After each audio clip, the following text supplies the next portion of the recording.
the republic for which it stands, one nation, under God, indivisible, with liberty and justice for all.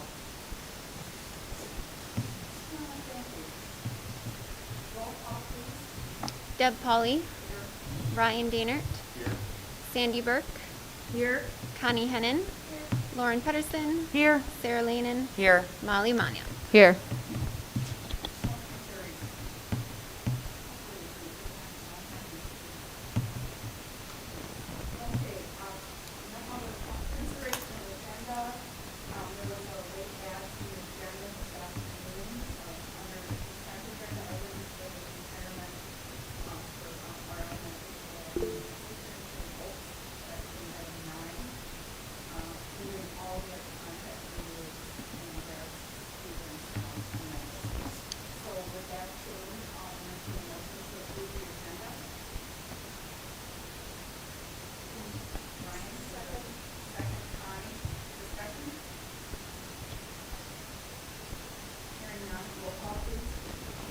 Deb, could you please check your mic? Okay, they're just saying they can't hear. I can't hear a thing. Can you hear other people, Sandy? I could hear you, but I can't hear anybody else who made motions or anything. Okay, let's do a test. Everybody, all test. Test. Test. Lauren, I could hear. Test. I could hear Lauren, Sarah, and Molly. When they're working, you can hear it up there. Result, increase in terms. Connie. Test. You can't hear me at all? Barely. Deb's talking and you can't hear her. Nope. Oh, that's really. Yeah, we're.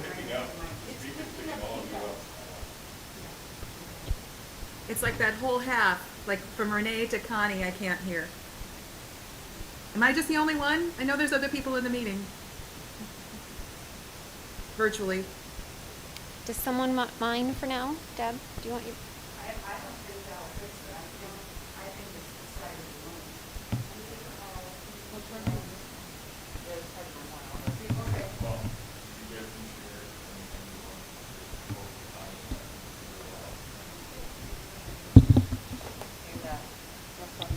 Hello? I can hear that. Okay, then you and, yeah, the three of us can share.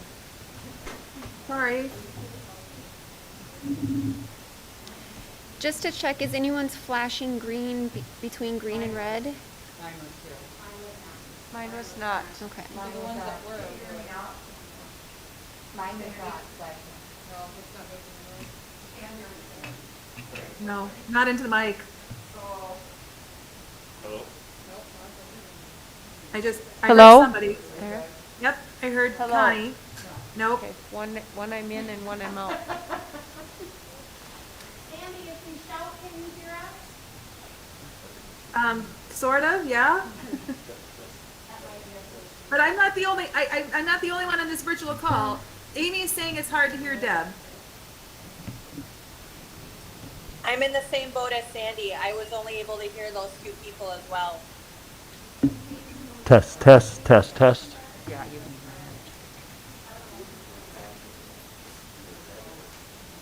hear Thanks, Melissa. I couldn't hear as well. Thank you. Where'd it go? Yeah, there's two. Oh, I didn't Here. know there's two.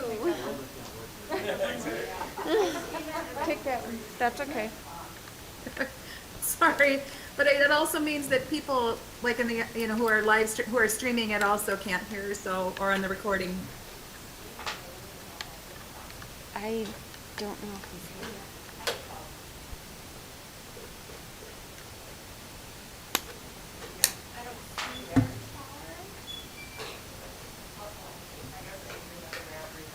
Yep, there Chad is. went to grab more. My box was empty. That was supposed to be for us. Ryan, let's just wait and see if that works. Test. Yep, there you go. Yes.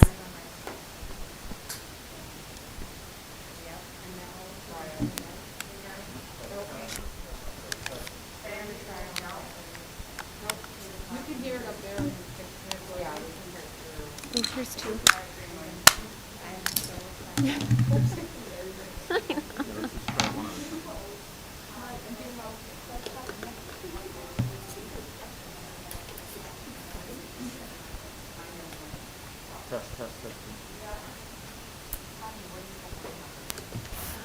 I have this one working and this one not.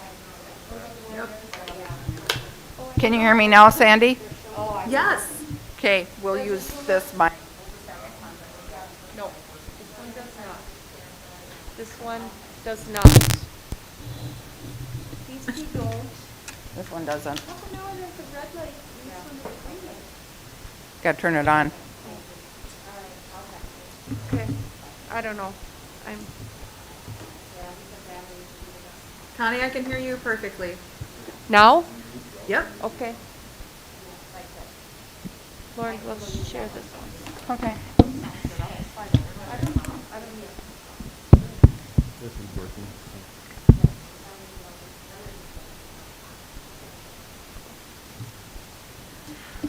Okay, where were we?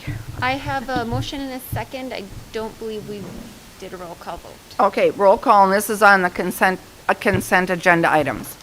Deb Polly, Yes. Ryan Dainert, Yes. Sandy Burke, Yes. Connie Hennon, Yes. Lauren Pedersen, Yes. Sarah Lanen, Yes. Molly Maniak. Yes. Motion carries.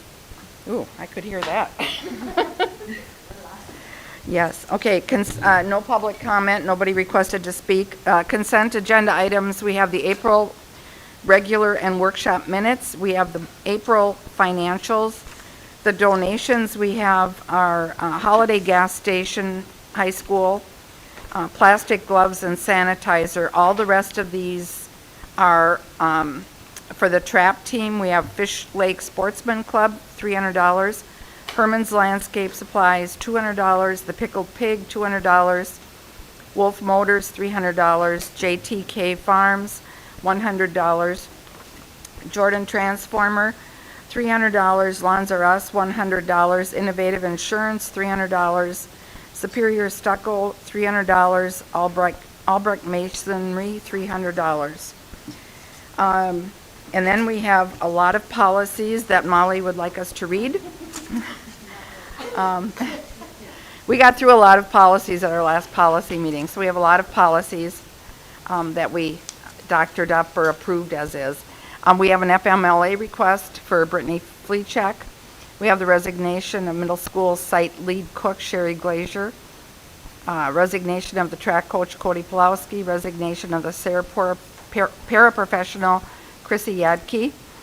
The retirement of elementary school admin assistant Terry Oakes, and then we have all the contract renewals for the winter sports, along with the approval of the 2021 graduating students. And that's per meeting all of the the requirements. So I will entertain a motion to approve the consent agenda items. So moved. Motion by Ryan, is there a second? This is Sandy's second. Okay, Sandy, I'll give that to you. Second by Sandy. Discussion on anything? I would just like to say thank you to Terry Oakes. I mean, she's put in a lot of time in our district, and when I saw that on the agenda, I teared up because she had meant so much to my kids and to our family, and just how wonderful she's been throughout the years. Great, thank you. I echo that sentiment also. Any other comments or questions? If not, roll call, please. Deb Polly, Yes. Ryan Dainert, Yes. Sandy Burke, Yes. Connie Hennon, Lauren Pedersen, Yes. Sarah Lanen, Yes. Molly Maniak. Yes.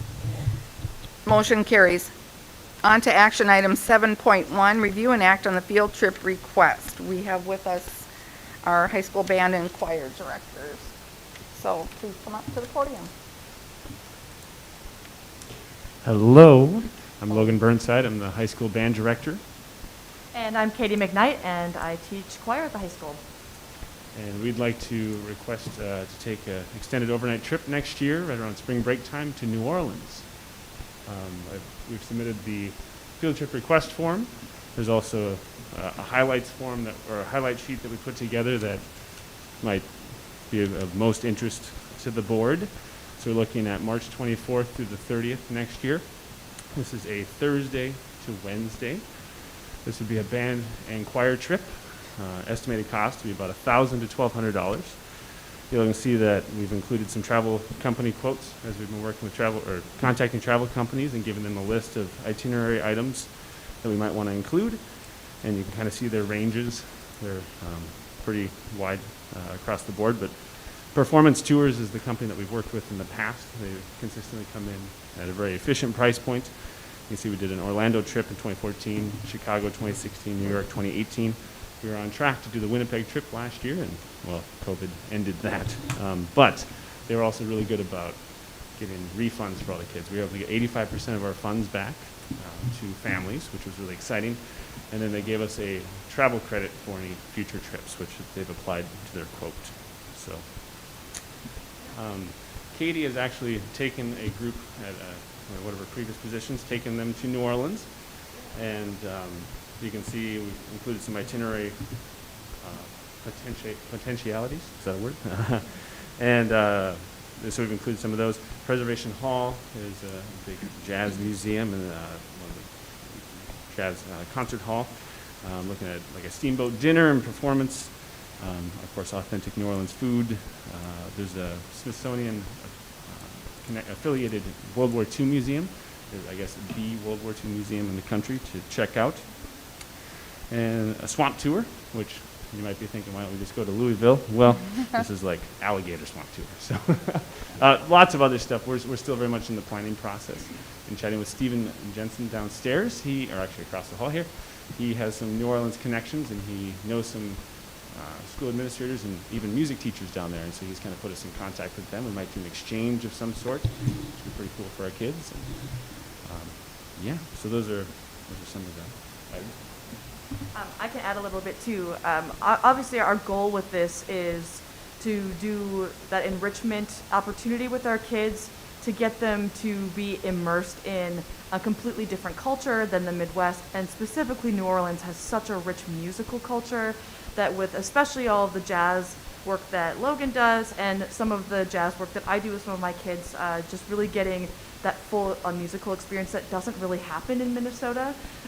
Alongside with just, it's a different world in the South, and the temperature and just the sounds and the smells, it's just such a cool thing. So I did take a high school choir to New Orleans in 2013 and did most of this stuff. And at this point in my career, I've gone to a lot of the big places with kids, and this one's at the top of my list. I think New York and New Orleans are by far, I think, the best trips for music groups because of the rich musical culture. But yeah, the kids loved it. It's just a great experience. And for the kids that are in high school band and choir, it's like a once in a lifetime opportunity to travel with your friends, but still have the safety net of being with people that you know, and still get to perform in places like Jackson Square in downtown New Orleans is really cool. And we are still working out some of the details, but possibly performing at the World War II Museum, which is what I did, which was very powerful. And obviously Preservation Hall, it's like one of the most iconic musical venues in the entire country for jazz. So just those experiences, I think, will stay with those kids forever and just be in many ways, a great reward for all the work they've put in all these years as a musician, to get to just enjoy music, enjoy their friends, and enjoy that experience together while they're in high school. A couple of things that came to mind that might be of interest. So we've got it set up so that approximately every 2 years we take a trip at the high school, alternating between, this would be a large trip. The small trips we try to keep around the $500 to $600 price range. So Winnipeg would have been one of those smaller trips. And I know the question of fundraising always comes up. Starting in 7th grade, music students have the option to start fundraising, and that goes into an individual account. And so some kids, I've got some 10th graders that they've got their trip paid for because they've sold some fruit, they've sold some cookie dough every year that we've done it. $50 here, $50 there, and it starts to add up. So that's a cool thing. You know, Mintex is by far the most popular and the best fundraiser, but we try not, every time we do a trip, there's usually a family or a parent or two or a group of parents that have stepped forward to organize something else other than a product sale-based fundraiser, which is always exciting and good. What's also nice too is that the more we've done these trips, the more families have stepped up and said, hey, here's a check. Use this as a scholarship for somebody who wants to go. And so I underlined here that honestly, any student who's ever wanted to go on these trips, we've found a way to make it work. We've found a way to make it work. And that's what's really neat, is that it's always worked out. Chaperones, we definitely include chaperones. I remember reading a ratio that the district has set up, but we operate with even more chaperones than needed. So it's about one chaperone for every 10 kids. Chaperones, we usually price them at half the cost because it incentivizes applications, but then also that they're on duty. They're working with us and providing and that adult presence, and so there's that. Included a little bit about, again, because we just had Winnipeg, we had that cancellation process last year. In chatting with the travel companies, they've said that in general, hotels and those sorts of places, they have laxed their ability to cancel. What I mean is that they said that overall it's very easy to cancel from a hotel now, which I guess I was surprised to hear that. And then all of the companies are offering, of course, travel insurance. One option is that as the travel organizers, we could just include this as part of the cost of the trip, so then everyone just has it. But in general, they said that most of the travel companies, they said if there's another COVID-style emergency, they felt very confident they'd get 75 to 85% of the funds back with the built-in cancellation policies that they already have. So the families can purchase additional insurance. Questions? Okay, I'll open it up for questions or comments. I have a couple. I've been there, and I can tell you the World War II Museum is absolutely phenomenal experience, as is the Mardi Gras warehouse. That tour is also very educational and phenomenal. So it's a great place. It's a great musical venue area for the kids. So I think it'll be a great experience for them. The kids that graduated, what happened with that didn't get to go to Winnipeg? What happened with their funds? Yeah, great question. So all of our money is run through the district student activity account. And so, and as the students put money into that account, it gets used to pay for these trips. In the case of Winnipeg, that money went right back. Like those families got those checks right back. Okay. We keep none of that money. It never drops below zero. Or like the account never drops below zero, but we never have a surplus either. So. Thank you. Cemetery tour is really cool too. It is. I'll also add one of the travel companies. I need to find out more of the details of it. He asked the travel agent had said, "Do you have a booster organization?" I said, "Yes, we do." But currently we operate through the student activity account. He said, "Well, there is a process of if you run it through the booster organization, families might be able to use the trip as a tax write-off." Oh. Which is really exciting to find, to contemplate that. I don't know what those details are, or if that's even possible. So that's on our to-do list to find out, because that'd be another good thing for families. Sarah is our board rep on the Booster Club, so should be. Yeah, we can take that and talk to President of Booster, talk to Tina, and see what options there are. I would think that music would be part of the Booster Club, because that's part of the whole activities piece of it. But does Booster Club have the ability to do it at the student level? I don't think they have the ability. That's the only thing that we have to look into. My understanding, because we're in both, we do have a pie wedge of the Booster Club. With the last two trips, we ran it through the activity account for one reason only, is that we had the online payment feature through Infinite Campus that families could use, and that made it easiest to collect those funds. However, a lot of these travel companies are now having their own payment system that families can simply pay directly through the website, which juggling paperwork, we appreciate not having to do that part. However, because of the fundraising component, we would still have to be involved in some of that paperwork to send the money out from our student activity account. So, but if we can get that payment system piece figured out, then the Booster Club, I don't see a reason why we don't just move everything over to the Booster Club. So. Great. Yeah. Well, that's something that you guys work on. That's your job. Yeah, Thank you. Just know that, you know, you've got a board rep that you know, Yes. can help with that process. So, Awesome, thank you. great. So this is an action item. So is there any more discussion from anyone? I would just echo that I agree, and I know Dorian won't want me to go, but I want to go, so I'm going to apply as a chaperone. And the World War II Museum is phenomenal. I was there about 18 years ago before Katrina, so I'd love to see how things have changed since then. So I think it's going to be an awesome trip for the kids.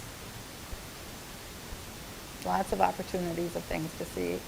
A plantation is phenomenal too. The Oaks plantation, that'd be very eye-opening for the kids. So, okay, any further discussion? Okay, if not, I will entertain a motion. So moved. This is Sandy.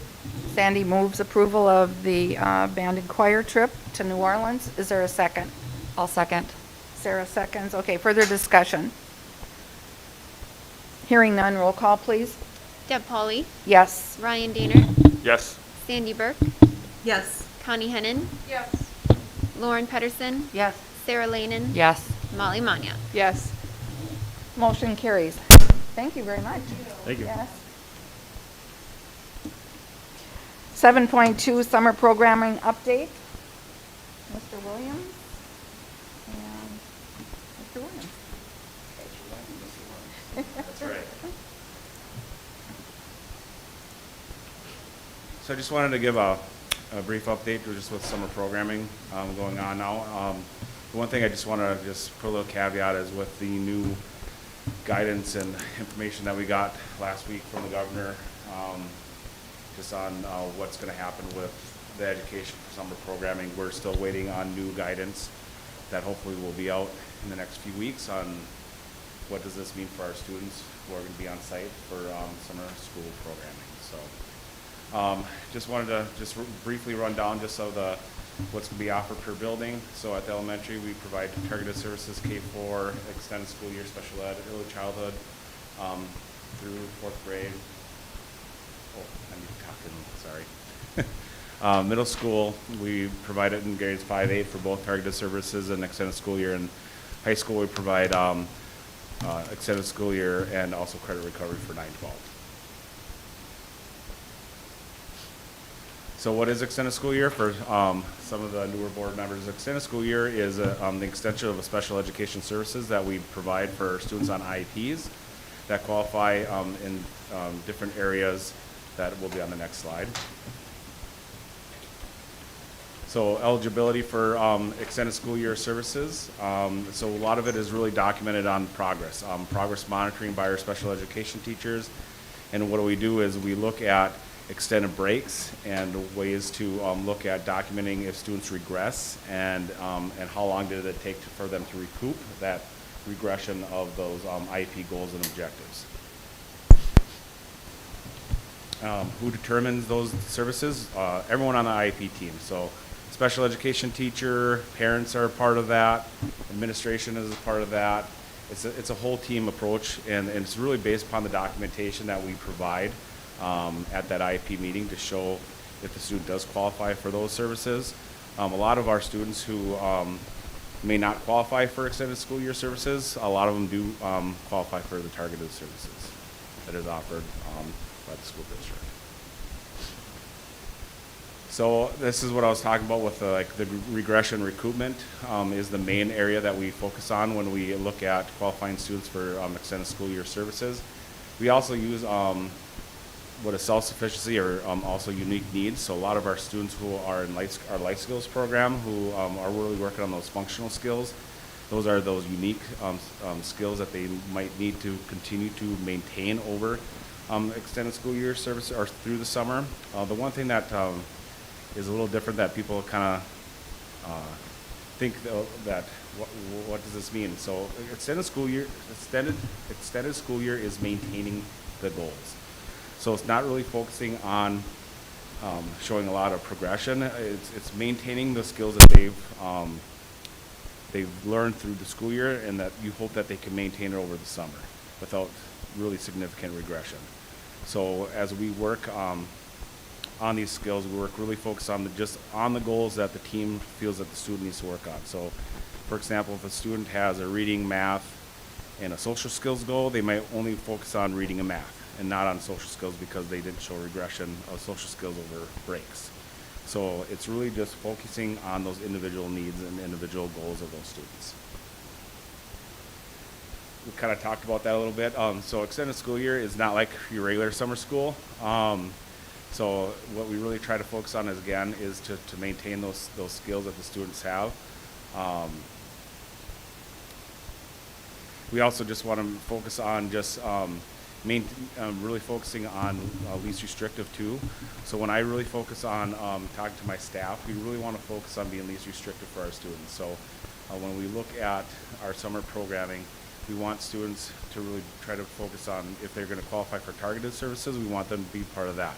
We don't want them to be more into a specialized program where they're going to be with more students with disabilities and just focusing on that. We want to expand them, be more less restrictive with our summer program. I just put some things just to know about extended school year. So this year, and I've shared it on my board report, is we're doing something a little different. We're starting it in June. I've always had it over in July, and so we're going to have it starting June 14th through July 1st. We're really focusing on from 8:30 to 11, so we're condensing the time, and it's really trying to focus on those skills that they need to work on, because of what I found out as I talked to staff is that we're trying to do a lot of fillers. So they might have more breaks and stuff like that. But we really, and especially with COVID, is that I really want to just get the kids out, get their intense instruction, and get them out. So this year is going to be the first year that I've tried something different. My staff that I have signed up for extended school year, they're really excited about this. The one thing also is that a lot of my fellow colleagues around the area, they are struggling to find teachers. I do not have that problem. Knock on wood. So I've actually have a full staff that is ready to work, and a lot of these teachers that are working for me are teachers here in the district. I have one teacher that she's a Jordan grad, and she's been, actually this would be her second or third year teaching ESY for me, so it's a familiar face to these kids. So I'm really excited to have just consistent people wanting to work for the summer school program for extended school years. So I just kind of also just put a little bit of just numbers. We currently have 70 students eligible for ESY. And one thing is transportation is provided for all the kids. We want to make sure we get the kids here. And transportation has changed, so transportation is only within the school boundaries. So if we have students who are open road for Belle Plaine, they can either find a drop-off point at the school boundary line, or they will transport their own kids to and from the program. Next is just targeted services. So this is something that Sarah Miller has been running for years here, and I oversee and work with Sarah on just making sure that we're being fiscally responsible for targeted services. So targeted services really focuses on grades 1 through 8, and actually 9, 12, because the credit recovery is also targeted services. But when we focus on just the trying to reach our struggling learners and really try to progress their skills, we really try to focus on the grades 1 through 8. So it's our kindergartners going to 1st grade, 7th graders going to 8th grade. And so, again, that's just designed to meet the needs of the whole child, not just specific parts, that we're going to focus on, but it's the whole child. The one thing I also want to throw in is that second bullet is that we also provide social skills, which that's fairly new, that Sarah started a couple years ago, and that's been a really big success for our kids who struggle with social skills. And so we have kids that I think she said there's about 30 kids that are hopefully signed up for that part too, and that's ran in August. Just the funding purposes of it. So we do get funding for each membership and hours that are reported for the students who come on site. So kids in our school who comes all the way through 12th grade, we do get funding for each student that comes on site, and for the amount of time that they are on site we get a certain dollar amount per student for those hours. Just the times again, the targeted services are ran during the same time as our extended school years. And the reasons for that is transportation. We want to make sure we get kids on the bus too for that and get them here. We want to, so that is something that we do offer for those kids too. And then just the high school credit recovery, we have 2 sessions. We have one in June and July for that, for credit recovery. And just the one other thing is just during the targeted services sessions, you know, the just engagement in the activities and reinforcing those specific skills. Like I said, it's the whole child, so we don't really focus on just reading or math, you know, or writing. We focus on everything, and Sarah does a really good job, and the staff that she has really focuses on everything that in that short amount of time. So again, it's a short amount of time, and we're really just focusing on those skills and just really trying to do the intense services that these kids need over the summer.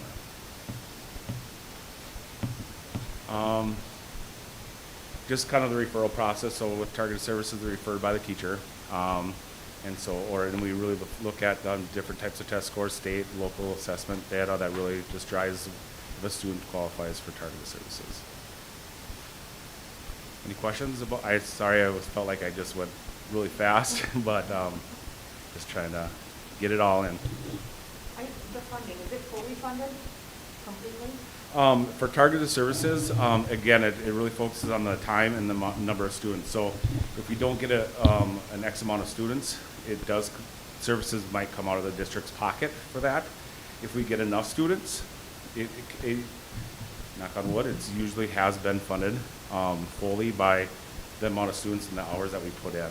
And it's all a balancing act of how many staff do we need to hire? Do we need to hire any paraprofessionals? Because some students, you know, might be on an IEP that have adult support.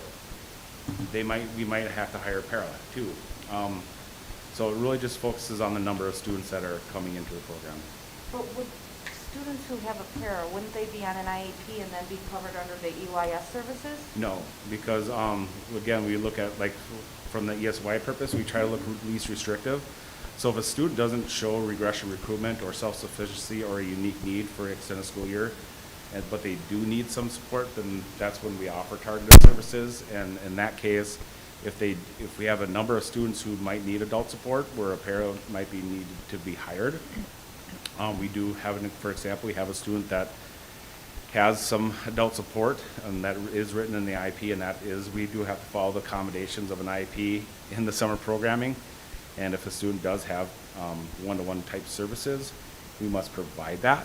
And so, The simple answer is just because you're in special education doesn't mean you qualify for ESY. Thank you. That was my, that's Okay. where my brain went. My brain went with, I have an IEP. I was I'm gonna giving go the to long ESY. version of that. Come on now. Yeah, that's totally where I went. I was that way, and then I was thinking targeted services were for those students who may have been struggling because of COVID and need to do some type of summer school to make sure they don't lose anything, or maybe at least maintain what they've had. I hear what you're saying. Yep. Thank you. And then you said there's 70 eligible students, so those are 70 referred students by teachers? So for that, the 70 was for extended school year. So those are the Yeah. students that qualify based upon the regression, recruitment, self-sufficiency.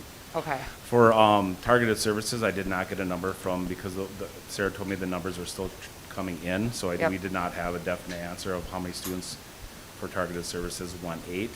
And I don't know how many, Jeff, you had any idea of possible kids that would be coming in for credit recovery, but we don't know that too either until the end of the school year, so. Yeah, so. Okay. And because they're referred does not mean that they will sign up? Or Yes, true. Correct. Yep, you are absolutely, even just students who are on an IEP qualify for ESY. Right now, we are calling parents, and we send out a letter to notify parents that they qualify, and if they want their child to come for services. Right now, we only have a handful that actually reply back, so now we're calling them. Okay. And we're trying to get that answered for us as a district. Lauren? For the 8th graders going into 9th grade, would that be a high school targeted services program, or would that fall under your under? It would fall underneath ours if they really truly need it. Again, we don't get, Sarah said that not as many eighth graders going into ninth grade get referred. But they do qualify. All students can get it. So she really just focuses on, but she said that her main focus is 1 through 8, kids going in first grade and kids going to 8th grade. Okay. But yeah, some do. I've seen 8th graders. A lot of our 8th graders, even just in ESY, as they get older, a lot of parents won't sign their students up for summer programming because they say they need a break. Which kids do need a break. Yeah. That's why I really like the schedule. That gives them the full month of July and most of August off. Yeah, and I think parents are going to enjoy that too. Yeah. And it's always been a struggle around the 4th of July too, Right. and the way this fell this year. And I think staff is really excited too. But I was really surprised, like I said, that I have a lot of staff that want to work it, and I was really surprised just because of what we dealt with COVID that they really want to continue to work over June. So That's great. I'm excited. Oh, good. I really am. Other questions? Okay. It's not an action item, that was just Nope, information just a also. little Thank you update. thank you very much. Okay, next, 7.3, review and act on the contract renewal. This would be for Sandy Burke, who is second assistant speech coach. So I will entertain a motion, because she's a board member, we couldn't do her on the consent. So I will entertain a motion to approve Sandy for that position. Motion to approve Sandy. I have I know she loves it. We have a motion by Lauren. Is there a second? I second. Second by Molly. Discussion? Hearing none, roll call, please. Deb Pauley, Yes. Ryan Dainert, Yes. Sandy Burke, Abstain. Connie Hennin, Yes. Lauren Pedersen, Yes. Sarah Lanen, Yes. Molly Manya. Yes. Motion carries. Thank you. On to the superintendent's report. Good evening, Chair Polly, members of the board. Tonight, it's the May 10th board update. I can't believe that, May already. Tonight I have several updates. The first one is in relation to ESSER 3 funds. Our district received $988,000 allocation. We haven't received them yet. And that is one-time money. And we have until 2023 to utilize those funds. Like previous ESSER dollars, it's like stimulus money. It's a one-time allocation that you receive. Like previous ESSER grants that we've received, it is a grant. We do have to write a grant and qualify for different uses, and they have many parameters by which you have to consider in order to use these funds. I've listed some in my report, including coordinating the preparedness and response efforts in relation to the pandemic, training and professional development for sanitation and cleaning, purchasing supplies for cleaning and sanitation, repairing and improving school facilities to reduce risk of the virus transmission. So this fall, we did the bipolar ionization. That's an allowable use and an example of what a district might do with some of those funds. Addressing the needs of students from low-income families, children with disabilities, English language learners, racial and ethnic minorities, and students experiencing homelessness or our foster care youth. Developing and implementing procedures and systems to improve that preparedness and response to the pandemic. Planning and implementing for long-term closure. So some districts might spend some time doing some curriculum writing should they ever have to do a long-term closure again. Educational technology, making sure students have devices, or we have cameras that are working to help with contact tracing and things like that. Providing mental health services and supports. Planning and implementing activities related to that summer learning loss and then those after-school programs. And then addressing learning loss. We talked a little bit about the regression, some supplemental support. 20% of this money needs to go towards learning loss. That's written within the grant piece. And then other activities that are related to the pandemic. One of the questions that I've received, and I communicated more broadly to our full staff just this last week, is, this dollar amount looks similar to what we made in reductions recently. Can't we just use that money and then eliminate the reductions? We really can't. Again, as I shared, this is one-time money. And there are really specific parameters with how we can use the money. And a lot of the reductions we made this spring, that was part of really looking at your annual staffing based on your enrollment. And that's a process districts do every year. They look at their enrollment, look at their class sizes and sections, and use staff appropriately for that. The other piece of it is it's very important as a district for us to take a look at our ongoing revenue streams and our ongoing expenses and making sure that those two things are aligned. And that goal hasn't changed for us. I had an administrator last week, we were talking about this, and they gave the best example. It's the best one by far that I've heard. They talked about these funds being like a stimulus check. And you wouldn't go out and take out a car loan that's going to have ongoing payments based on that one stimulus check. And I thought that was the best example possible for this. And so, as a district, right now we're currently holding. We've not made any decisions on how we will use these funds because there's a lot of unknowns yet. We still don't know what will happen with the state legislature with our funding and how that could impact just our general budget as a district. The other piece we don't know, we've applied for some positions with ADSIS grants, which we have in the past years as a district. Until we know how those positions will be funded, again, there's a lot of unknowns for us with our priorities. I can say, though, that we do have really good input and feedback from our staff. And I feel like I had good input and feedback from you as a board this spring as well, noting that learning loss and mental health supports are a continued priority for us as a district. So I think that will be a good guide for us when we're at the point that we want to start mapping out the use of these funds. Another update I'd like to give, last week we had another update from our governor, and there were some real positives I think that came out of that. The big question for us always is, what does that mean for us here at school? We had an immediate impact the very next day at recess and outside at FIAD and activities. The masks were able to come off outside. Our kids loved that, our staff loved that. So that was a really nice piece. We also got some good immediate feedback about how our graduation might look.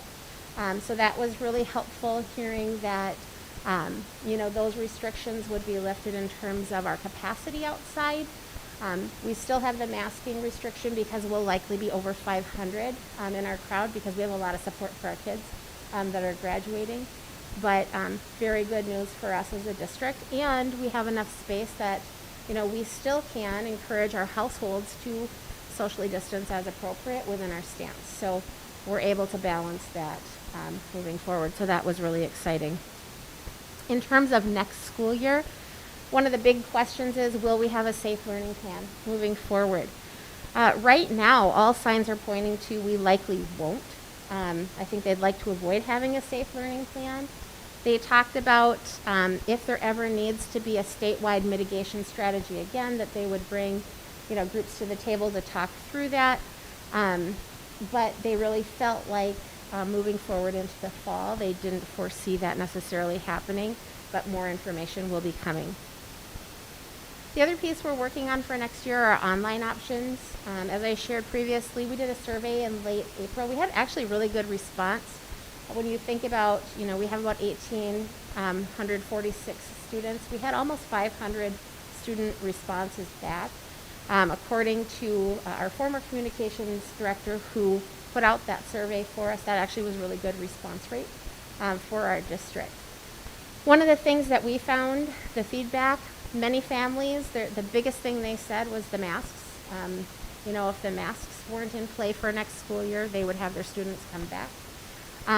We did have some that, had chosen to leave the district for other alternative programs that may not return with us, and they were clear about that as well. But overwhelmingly, I think people are happy to be coming back to school next fall. There wasn't a huge number that, said they preferred to do an online program next year.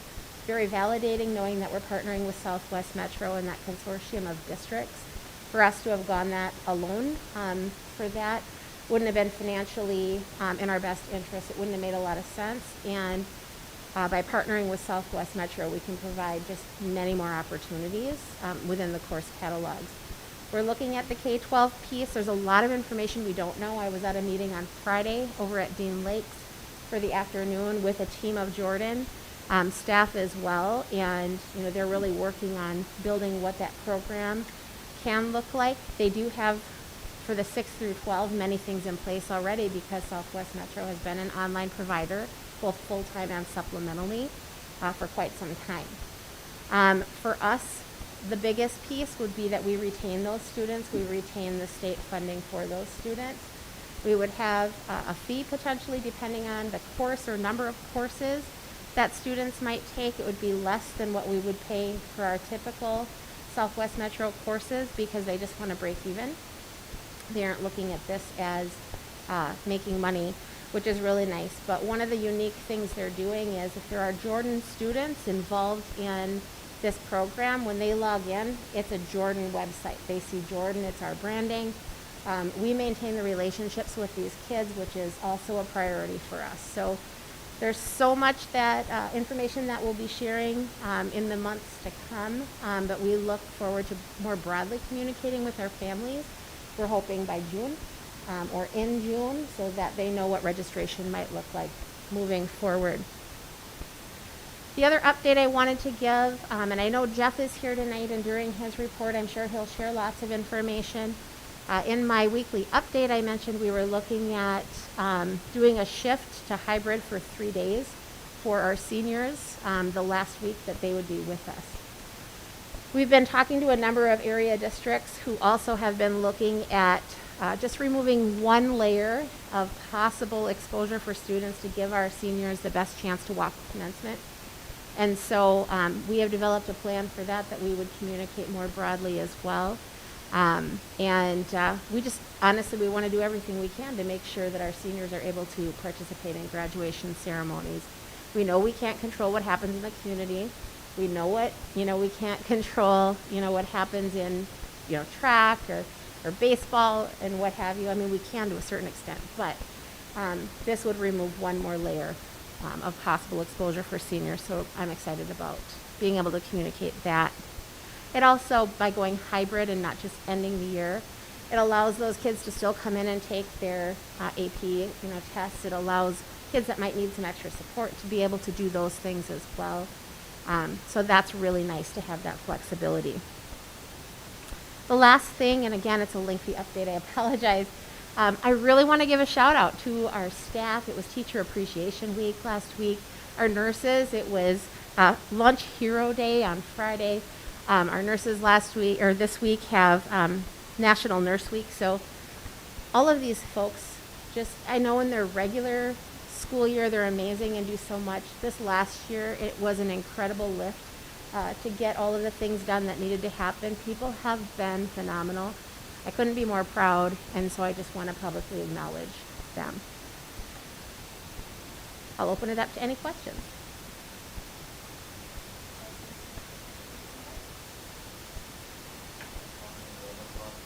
Yes. Any update on incoming kindergarten registrations? The last I looked, I thought we were around 105, but I haven't talked to Melissa for about 2 weeks on that. Melissa, are we still around 105? Yes, that's right about where we are at. Significantly ahead of last year. It is ahead of last year, yeah. I mean, we want more. If there are kindergartners out there, sign them up. We'll take them. We actually will be having our kindergarten drive-through, our kindergarten roundup drive-through coming up here at the end of the month. I'm working with Elise on getting that communication out to families that will be incoming families for the fall. So we look forward to seeing them at that time. Perfect. Any other questions? Okay, thank you, Superintendent Evenson. Now on to the high school principal's report. Come on up.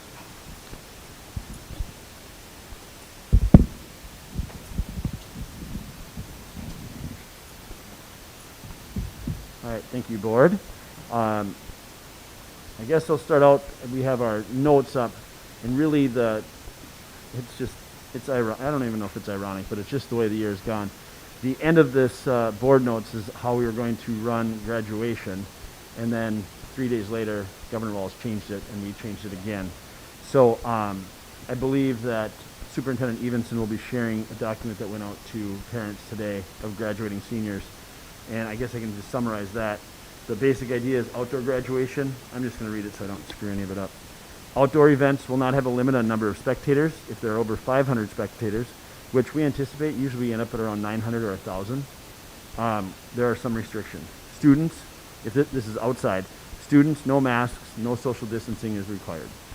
So we will set up our stage like we normally do. It'll look like we had in 2019. Spectators, masks will be required for events for groups over 500. Like I said, we will be at that point. Social distancing between households is recommended. So that's outdoor graduation. The other good news of this is that now indoors, so we know that we will have graduation on that Saturday night. Indoors, we also have had some of our restrictions lifted. So that will be run like normal also. Each student will be given 4 tickets for the floor. It doesn't mean that they can only bring 4 guests. It means that they will have 4 tickets, so they have guaranteed reserved seats on the floor if they want them. All right? You have to have tickets to sit on the floor, and we'll have enough seats for those people. And then it's general admission in the bleachers. And that same kind of restrictions. Inside, we do have to wear masks, both students and spectators. And students still no social distancing is required. Social distancing for households is recommended. And I can just tell you that, and we've been through this over the last 5 years, but if there's slight rain, we're going to stay outside. All right, we're going to try to keep it outside as much as possible. If there's lightning, if there's thunder, then it gives us a whole new view of things, and we'd have to be inside at that point. But we're going to do whatever we can to keep it outside. So, any questions on that piece? I guess I'll go there first, and then I'll kind of move into some other areas. It did sprinkle one year when we had graduation, so Yep. we've done that before. We all had, it was Yep. fine. Well, And I nobody remember we melted. wiped off all the seats Right. because the rain had gone by, and then another little cloud came by and dropped on us a little bit more. I still think that was more pleasant than the year that it was about 95, and the sun was beating right down on our backs. Yeah, so. Can I ask a question about indoor, if you end up moving indoor? Yep. Would you be pulling both set of bleachers out, No. or is it just one side of the bleachers? We would face the bench side, so the large bleachers would be out. Then we put the stage there. We've measured it out both ways, and it actually, with the number of chairs we can put down on the floor, it actually seats more and fits better for band and choir. Okay. If we go the long way, if you imagine going the court way, Yep. it actually, the way the band and the choir sit and the way the stage sits, they're kind of behind the stage, and it's kind of awkward. So it actually works out better to have the band and choir on the sides, and then we can put 400 seats on the floor plus the graduates. Okay. Yeah. Maybe not 400. I mean, it's over 400 total that we can put on the floor. Okay. Yeah. Good question. Any other with graduation? All right. I have 3 different windows open. Are there any questions on the hybrid schedule for seniors and what we're kind of looking at with that and the rationale behind that? Well, I think we were opening it up here first, and the students already they've started to hear a little buzz of it, and they're all, I mean, I think from what I've heard from kids, they're for it, and they also they just want to know so that they know when their last day is, you know. And it sounds longer because it's the 21st and the 26th, but it's really only 3 school days, and there still will be activities, and so it'll be hybrid. So we'll have students in the building in grade 12. It's just not going to be all of them, and by doing that, we'll have them spaced out. We won't have any contact tracing inside the high school that we'll have to worry about, which would be really, ugly. So Because is kids the already, go ahead, Lauren. Sorry. I'm sorry, I No, totally you go. interrupted you. I kind of thought you were done. I paused. I did. Is the instruction then going to be via Zoom, or is it? They will cut off all new instruction. They'll close up their classes teachers will close up their classes on the 21st, and that'll be a time for students. There'll be like a CIS Calc test. There'll be an AP Chemistry test. I believe CIS Lit might have some final presentations that week that students will be doing.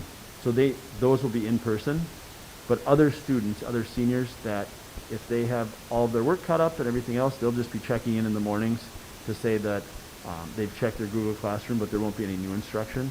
And then it'll mostly be intervention for students that need a little extra time in order to get their grades to a passing point.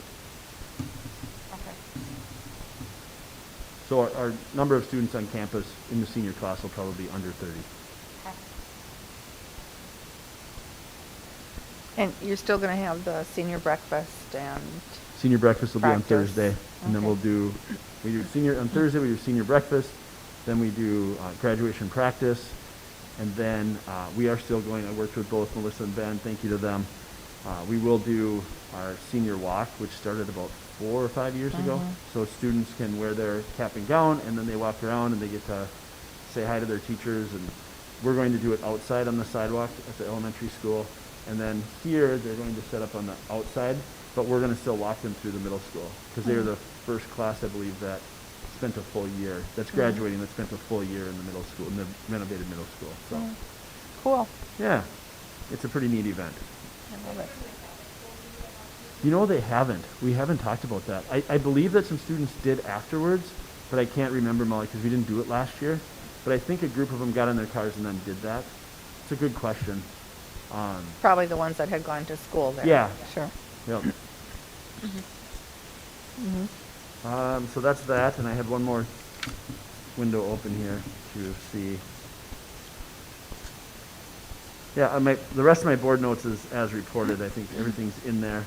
And this is what I was going to say, Lauren, is that it's been the last about 4 weeks. Anytime I walk into in a classroom, students all stop and hold their breath because they assume the worst. So even when like today I walked into a freshman class and I was like, "Good morning, how are you guys doing?" And they all just look at me and they're just like nervous. And I said, "I'm just here to say hi." And then they're like, "Oh, hi," so it's been tough with the quarantines, and I believe that we're doing the right things and we're doing it well, but it's been hard, and I think that's part of my support for doing this for our seniors, is to create that.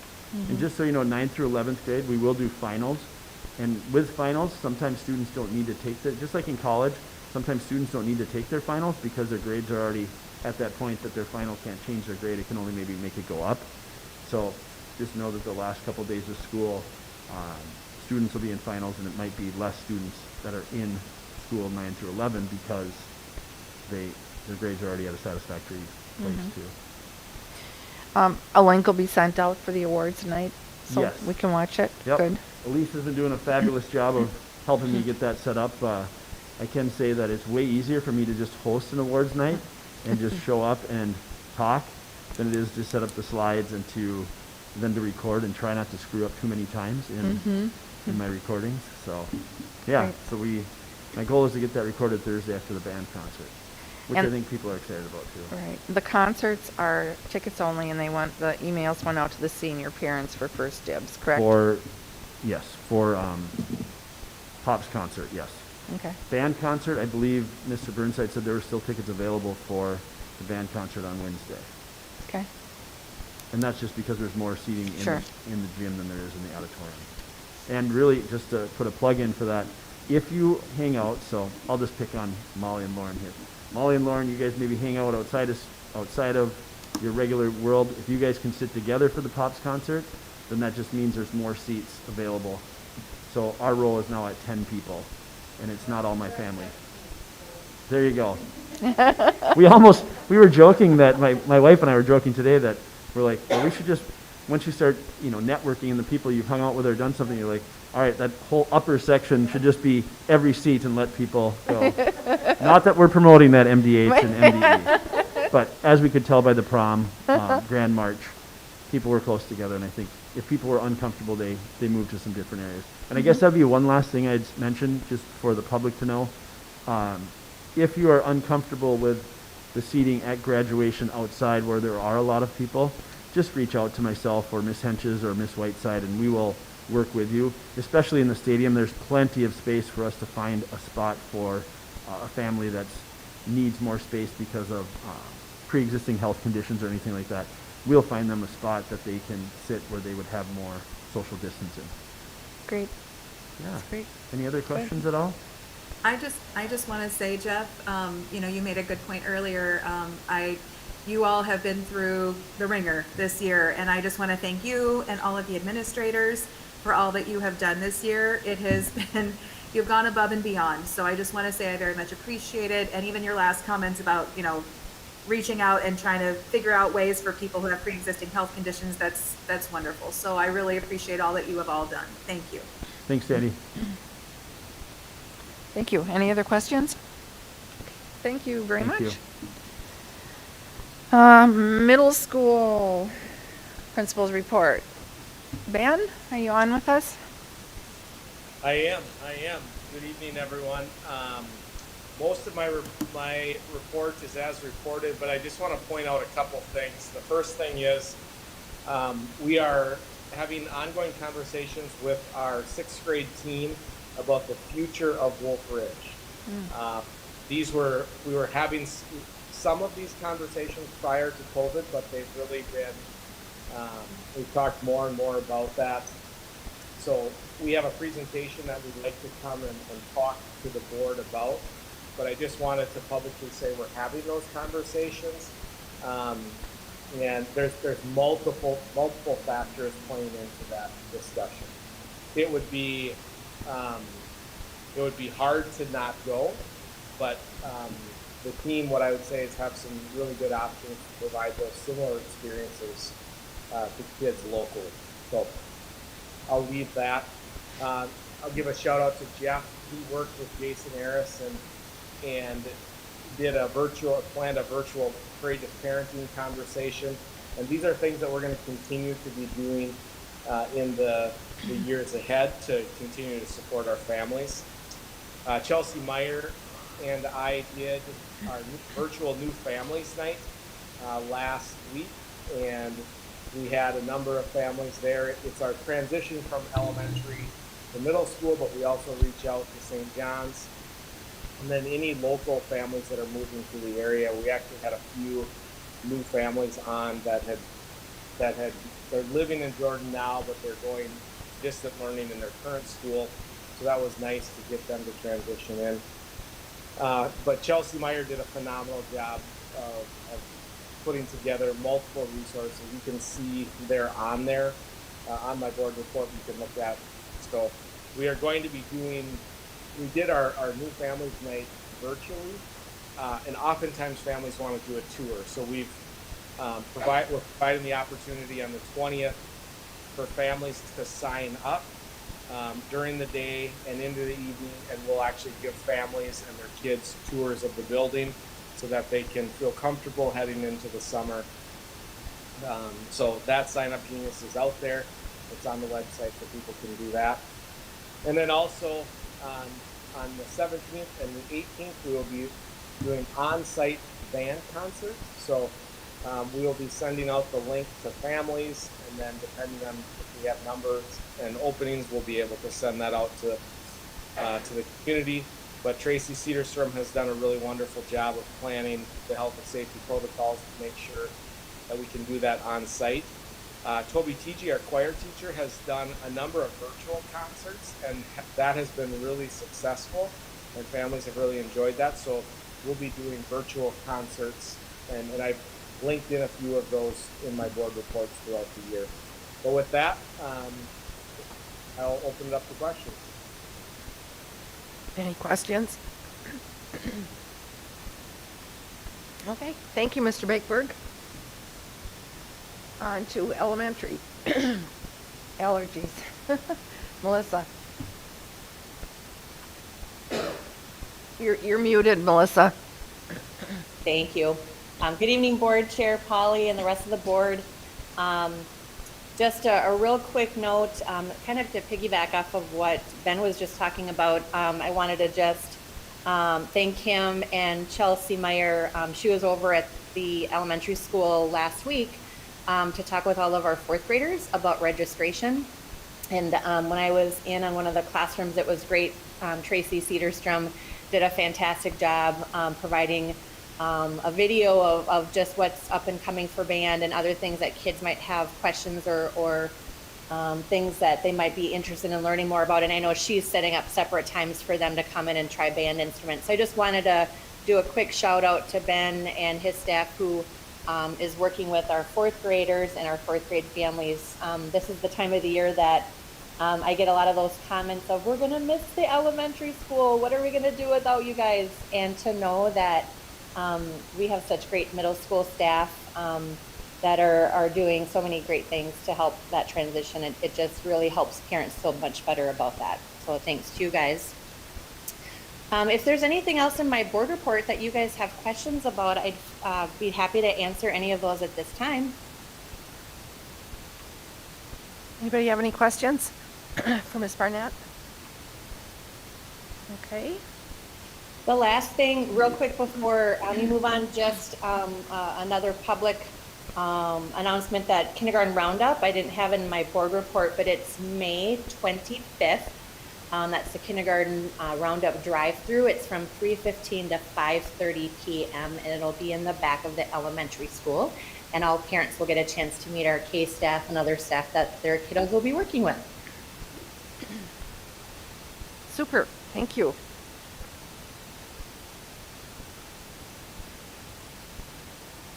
I think you have the teddy bear clinic coming next week or the week after, don't you, Ms. Barnett?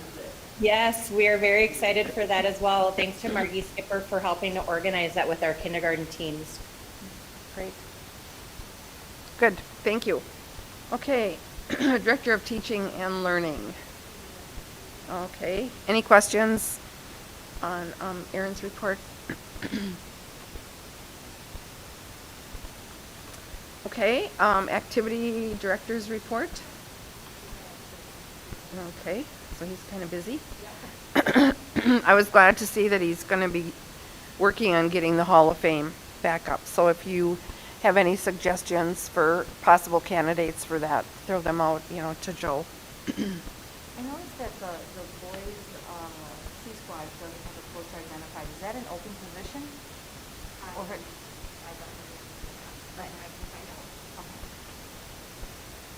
And then when it says Booster Assist, does that mean that is Booster Club funded? Or? I believe so. Okay. Yes.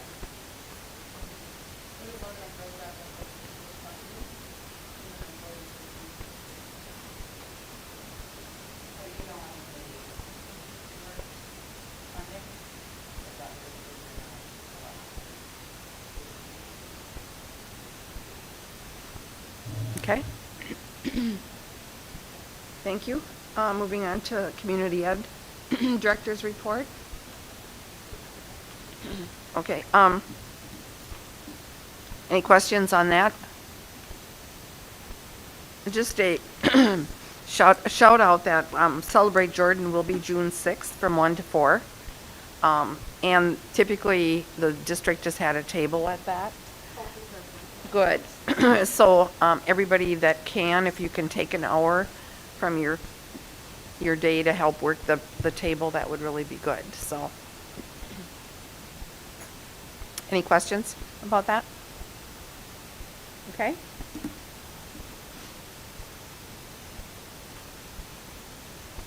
Any questions? Let's see. Okay, our next one, we have Elise Pickle with us tonight that we will get to meet. So come on up to the microphone.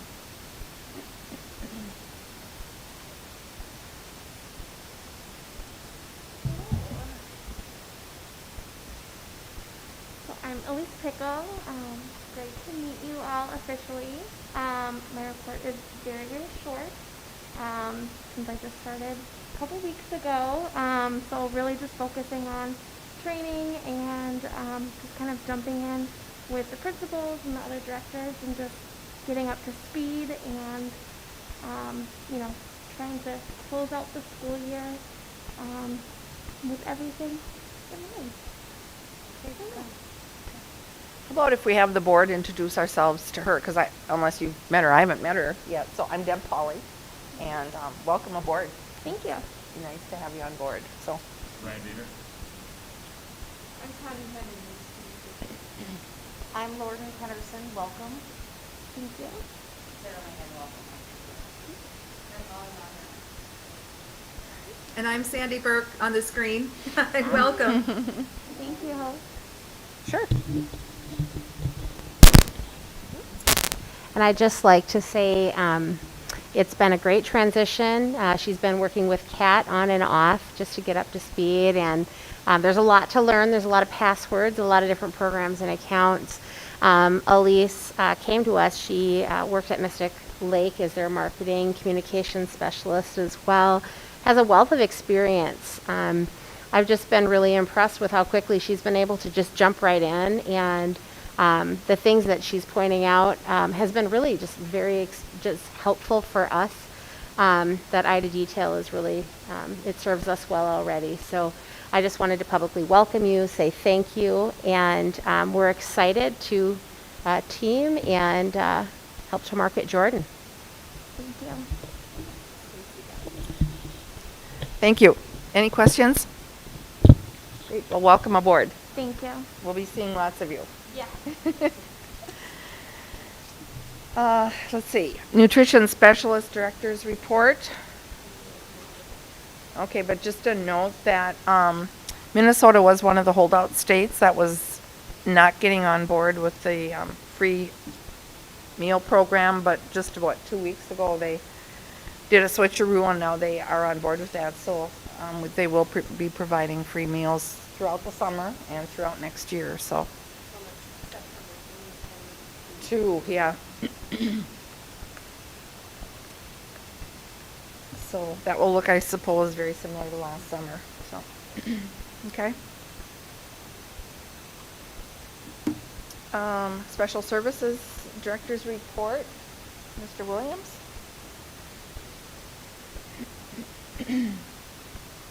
Also want to echo with Elise. She jumped right in with my close contacts and signs and symptoms communication. So I had her really busy since she started. But she's just jumped right in and has done a phenomenal job getting information and communication out to our families. So I want to give her recognition for doing that. The 2 things I just really want to highlight in mind is one is just the American Indian Parent Advisory Council. We're really focusing on getting our Eagle Feather ceremony up and going, our banquet going. Sarah Miller has been working really hard. We're being really creative. I think we got a food truck as going to provide food for our families for that evening, and she's also been working on our horse camp that's coming up this summer in June. The other thing that I would just want to highlight in my report is just the SOAR graduation. We're holding 2 graduations. I might have put the date, sorry, but it is the first one that we're going to do is Monday the 24th for our last year seniors. So we're going to try to get our last year seniors just to try to get them back and try to recognize them for the hard work that they put in to graduate in our transition program. And then this year's seniors is going to be on the 26th. So kind of excited to actually do something for those kiddos. So. Will that well, be they're adults? So. Will that be in Belle Plaine? Yes, at Belle Plaine. We're gonna hold it in the park behind the high school, so we're outside in the open air. For our new board members, do you want to tell them a little bit about the SOAR program? So the SOAR program, I think, 5 years ago maybe. I don't know, remember, probably even longer. So when I was a director of both Jordan and Belle Plaine, we sent our students, 18 to 21-year-old students, who still needed to work on their IP goals and objectives. We used Southwest Metro as our transition program. And so the one thing that I thought was a good idea is to create our own transition program and team up with Belle Plaine and utilize our own communities in order to get the students immersed in understanding how to use Jordan or use Belle Plaine, work in Jordan or work in Belle Plaine, and volunteer also. So so we've developed a transition program that's housed in Belle Plaine. They have the facilities at their old high school, junior high school, district office. So and that's something that we'll do now once things hopefully open back up. We can take a tour because we also have what is called a PAYS lab. So it's a job employment experience type assessment tool that we use, that we have students run through and learn how to develop employability skills. And so it's just a phenomenal program that we purchased. But we have the kids. We have about 10 kids a year, not just Jordan kids, but both Jordan and Belle Plaine kids that attend our transition program. And parents have just absolutely loved this program since day one when we opened that program up. So, yep. Great, thank you. Any questions about my report? Thank you very much. Okay, facility director's report. I don't think Tim is with us. Okay, we will be doing a walkthrough at our next board meeting, so wear your tennis shoes. After we honor our retirees, we'll have a very quick meeting, and then we will do a walk of the whole property, weather permitting. We'll walk the whole parameter and do the buildings if time permits, so. Okay, on to committee reports. Calendar didn't meet. City School, we had a meeting. Ryan, do you want to jump in?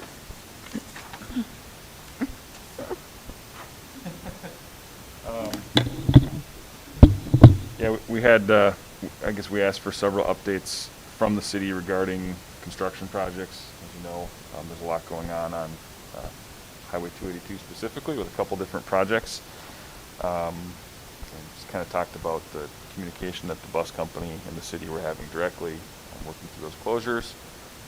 Talked about the Dakota development, which is in the process of being approved to go on Aberdeen, kind of adjacent to the elementary area.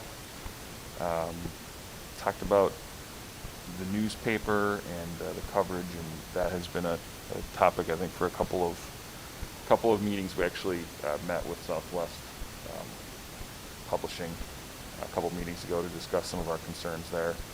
And then, just talked about various other issues. Lauren, you were there too. Do you have anything? Lauren?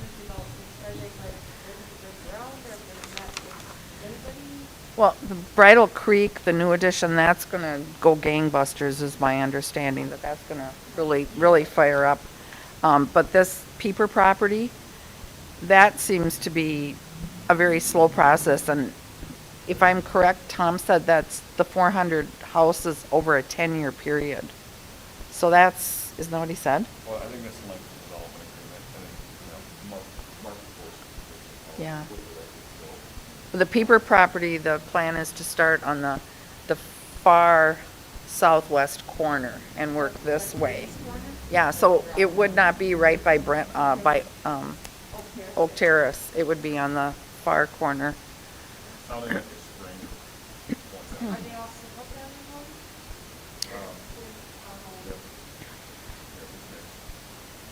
Yeah, the Peeper property is supposed to be, I think, some twin homes, some more for seniors and some more affordable housing, working back towards the more expensive housing, correct? I think so.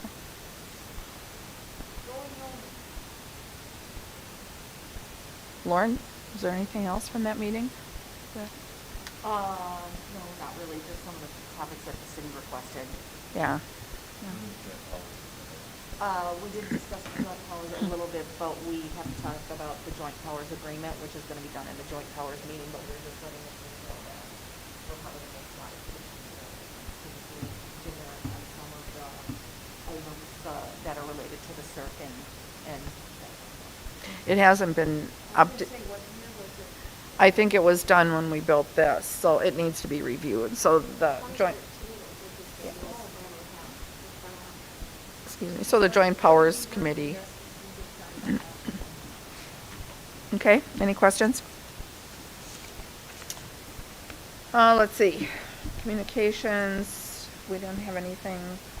Community Ed, Joint Powers, did they meet, Lauren? Or Sarah? Myriad did not meet. Myriad canceled. Okay. Policy? We did meet, we got through Sarah? The consent agenda was our policy meeting. Curriculum? It was Connie, do you want to talk about that? We had it was a brainstorming it was kind of fun. We broke into different groups and had administrators and community members. And it was really interesting because it was like if if there was no limits, what could we do? We spent a lot of time talking about high school. A lot was, well, it seems like we always end up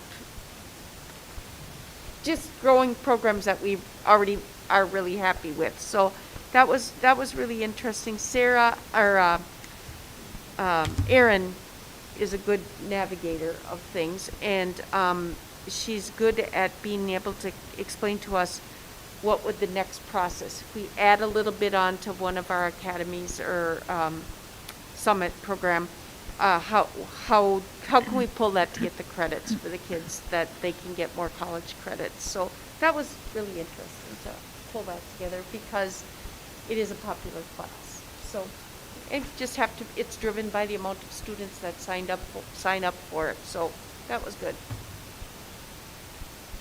I do have a question regarding the curriculum committee. Is it like actually deciding what's being taught in the classes, or is it just like is it like the curriculum of each? Well, the curriculum from each of the classes is dictated by the Department of Ed. By the standards. Yeah, that's Right, by their but like what standards. they teach within, like how is that decided? Or is that like at the curriculum committee where that all gets laid out and be like, I'm gonna teach math this way, or I'm gonna, you know, like. The curriculum committee is more of the umbrella. That looks at the advisory. big picture. Like that's kind of how the summit program got started. Mike.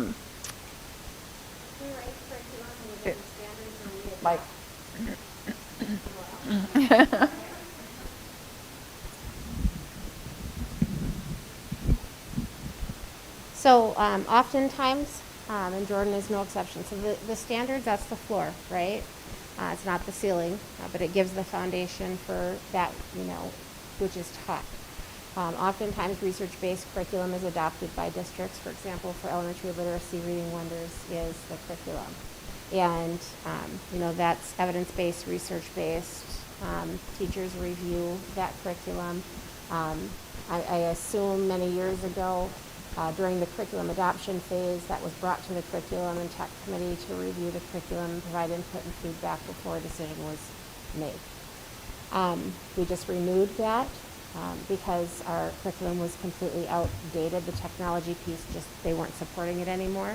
But because it wasn't a different curriculum, a new curriculum, because it was an updated version, we updated that and we got a significant discount for that. In terms of standard courses, let's say there's a new requirement for a certain class.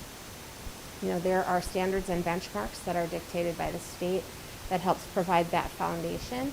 School districts find the resources that they have within that to teach that. Oftentimes, and Jordan again is no exception, if there's a new course to be taught, they'll highlight it at a curriculum and tech committee, get input and feedback from parents, works through the curriculum director, the principal, the teachers. Usually there's a whole department that's a part of that. It's pretty rare for a course to happen, a teacher to just write that curriculum and just be the only voice within that. That just doesn't really happen. So there's a process. Could I explain a little more? It's really important though for the Curriculum and Tech Advisory Council because those are the voices of all the people in the districts. I know that, like with Jeff, we've talked a lot about career readiness, different things that some families in the district are searching for or would like more, or say this is really an awesome program. And so that is a really, really important program, or a committee in it, and we always could use more families, more community members to be involved in it, so that it is a fun program. And it is a place too where parents or whoever can voice concerns about, about offerings or whatever. So, and a good place to vet that out and talk about it. So, good question. Okay, Jordan Education Foundation. Grams are due Friday, and I went last night and I had to shake my box to get some in. So, and then somebody said, somebody's already concerned that their cards are gonna get bent. And I said, oh, well, I'll just put mine in a check box, so, whatever. So, it's kind of exciting to have people being that, so, we're gonna do Tuesday night, start assembling them. Hopefully we can get them all caught up. The Education Foundation is gonna have a table at Celebrate Jordan. They're going to do a presentation to the commercial club. Kind of where we're at. Just want you to know, Connie, that I have 131 done, and I have 20 left. I've done 10 a day for, I've planned it out, and I've done 10 a day. Good job. Yes, while I watch the Minnesota Wild, or I watch, and I write mine out. And I've done quotes on mine, but it's been fun, and it's been fun to, now I've found some stickers, and I know Miss Deb Polly, Chair Polly was telling about, she saw some people doing artistic things. There will not be artistic things on mine, but there will be stickers that I bought. Did you say you did quotes? Yeah. Yeah. That's, do you know who the quote master of the world was? Jim Polly. Well, That that's is fitting then. awesome. Nice. Cool. Very Well, that nice. was by accident, but yes, I just wanted to share that I've been disciplined in 10 a day. I figured out from the 14th, so I'll have mine done 10 a day. I had to carry a glue stick in my pocket for a while so I could get mine done. No, just kidding. And I just want to say I got mine yesterday, and I have been signing and writing and signing and writing every And second. packing and signing and writing? Yeah. And they did just restock locations, because I know they Yeah. were sold out, and so they just restocked today, so, because they've sold out multiple times, so. I'm just so excited to see what they're gonna look like when they're all done. It's gonna be exciting, so. It's a great project, plus a great fundraiser Yes. for the foundation, so that's great. I think there's a meeting next week again, isn't There there? is, we're putting the things together. Oh, that's right. I won't be there. What? I will not be there. Okay, I'll be there in spirit. okay. Booster Club? Oh, no, I'm sorry. EMJ negotiations. Want to take that? Should I?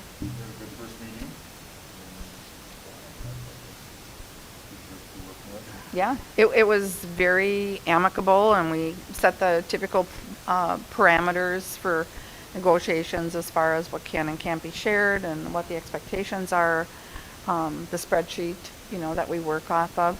And it was decided that they would like to wait until after we know what the state's going to do to meet again. So, but it was a really productive, it was a very good meeting. How many people meet with you? There's the EMJ president, Ann, and then there's a rep from each of the buildings. Okay. And typically, quite often, their union rep meets. This time he did not. He or she did not. He did. Well, it's a he. He did not. So, and then it was Lauren and Ryan and myself and Superintendent Evenson. Okay.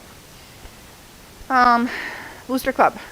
Yeah, so when they did do the Treasury Report funds review, looking at, this is why I wanted to confirm, but funding did go to pay for coaches Okay. out of that. They're looking at reviewing their fundraiser list for approved fundraisers. So that's follow-up of, kind of the discussion that we had a couple weeks ago. So they're looking to do that. And they're working on their spring media guide. And they're also working on their succession planning right now. So, and they're always, Lauren, I think you said that in the last meeting, they're always looking for people to either be, just attend the meetings or become board members and be more active and involved. So they're working on that. I will say one thing with the Booster Club, because I had actually talked to Tina kind of on the side, and she kind of felt like they weren't being utilized for things that they should be utilized for, like basketball camps for kids this summer, or, she's like, so reach out to the booster clubs, utilize them more. That was one thing that she kind of said. They're like, that's what we're here for. So It's good to know. Let's see, Southwest Metro update. We did meet last month. It was our first time meeting in person. We met at our new facility. And wow, that facility, it was like that facility was built for Southwest Metro. It's just incredible. There's minor construction that has to be done, very minor actually. And their hope is that many of the programs will be in there and functioning by fall. I think ABE is moving there. They're moving all of the programs out of the Shakopee Town Square. And they're moving the program, the ABE program, Adult Basic Ed program that's in the CAP agency building. That will be moving out of there. The administrative offices are already in there and functioning. They have some space rented out. They have a really neat area where they have a partnership with Prior Lake. It's kind of like a, that program Sharks. It's kind of like that kind of a program for startup businesses that are renting space in there and that actually working in coordination with Southwest Metro. Let's see what else. We're starting negotiations there. We're doing our interest-based collective bargaining training and within the next 2 to 3 weeks. Otherwise, things are going really pretty well there. We did have a meet and confer. We had several items regarding our building over there that we were working on, some safety issues and stuff. But overall, it was a really good meeting. So they're just really happy to be in that building. There's so many benefits to it. Yes, we will. There a couple of things. You can put Tuesday, September 21st on your calendar. That's going to be a regular board meeting night, but from 5 to 6, they're inviting all board members to come and see the facility, get a tour of the facility. And then also in the fall, they're going to go back to doing their bus tour, which you get on a school bus and they take you around to all the different, not all of them, but most of the different sites of Southwest Metro. We usually come out here to the JAF building. We've never gone as far as the Buffalo sites and stuff, but we've done like their other buildings around. So their 401 building in Chaska and their what's the maternity, the mother one?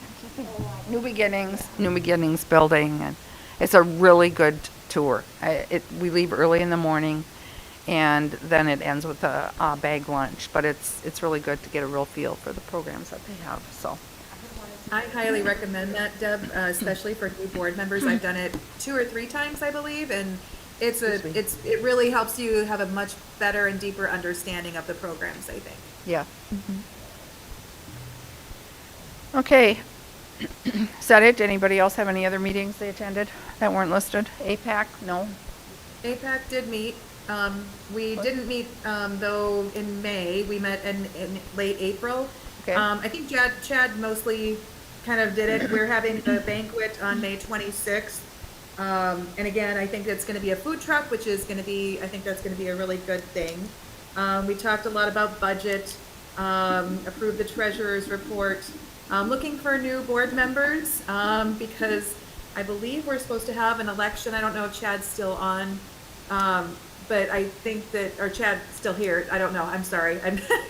I'm virtual, so I'm not sure, but I don't remember if we're going to do elections soon here, but I know that Anne is nearing kind of the end of, she has a junior, so she's looking for somebody to kind of make sure that things keep going and that we have more people involved. So, so that's a thing. So, and they're looking at maybe doing some more gatherings so people can get involved, like maybe towards the beginning of the year. And I'm thinking, let's see, they're going to do awards at the banquet. There's 6 to 10 students in tutoring and making lots of progress. We talked about horse camp, and that was pretty much it. Great, thanks, Andy. Okay, any other meetings? Okay, if not, are there any special board reports? Anything? Any board members have anything else they want to share? I wanted to say earlier, and I should have, I would just like to thank the music teachers, Mr. Burnside and Ms. McKnight, for having the music signing day last Wednesday. That was pretty awesome to see.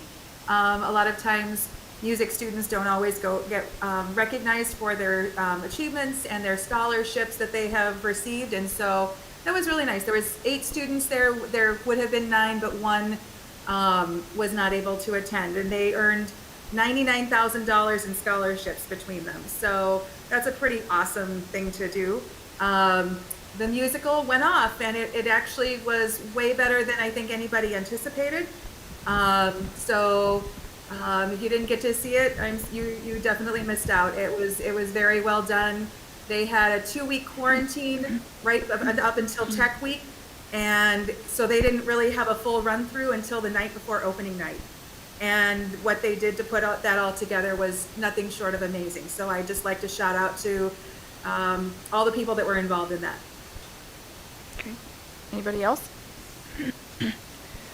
Okay, if not, just a reminder, our next meeting, is it 6:15, Hope, that you told them to be here? 6 o'clock. 6 o'clock.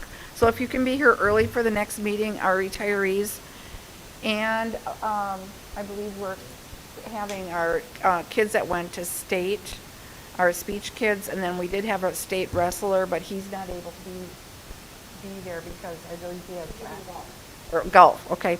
But we'll be honoring them. So if you can be here by 6 o'clock for the next meeting, and then we'll have, I'm sure Hope will have treats for us, and we'll celebrate our retirees, and then we'll do our walking tour following that. And just for the new members, typically what we do is if you know the retirees, we each have an opportunity to say a few words about them, so. And with that,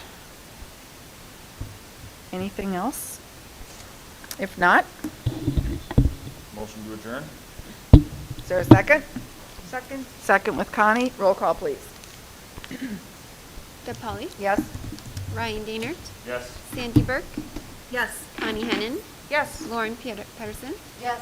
Sarah Lanen, Yes. Molly Manya. Yes. We are adjourned. Thank you, everybody. Thank you.